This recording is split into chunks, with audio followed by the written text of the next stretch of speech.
Namaskaram and welcome to Dhanyam's Organic Kitchen. Today we are going to see Paruppu podi recipe. Sometimes you don't feel like cooking, then what do? We don't want to order from some restaurants. We are not in a mood to do anything. Then if you have some paruppu at home, it will help you a lot. You can just have this podi with hot rice and ghee, and if you can fry some appalam, that's all. Your lunch is taken care of. You can have paruppu podi, ellu podi, karuvepille podi, flaxseed podi. If you prepare it, it takes just 15 minutes or so to prepare. If you keep it ready, it will come in handy. Now we'll see the list of ingredients needed to make this tasty paruppu podi.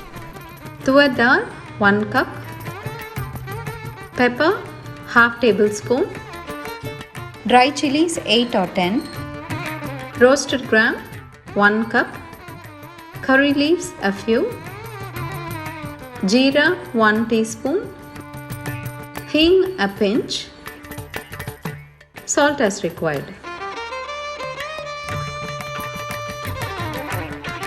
Let's see the method now. First we will dry roast the tuvar dal. When it's nicely roasted, we'll add pepper,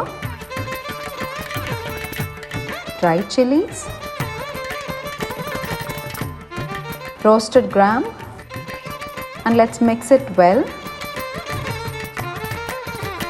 Now let's add the curry leaves and jeera and hing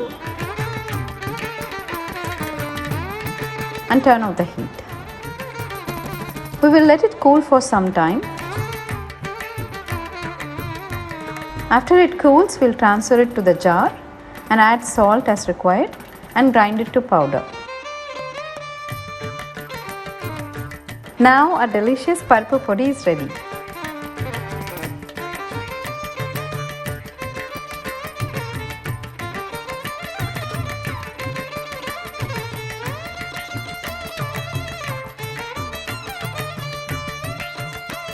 I hope you like this paruppu podi recipe.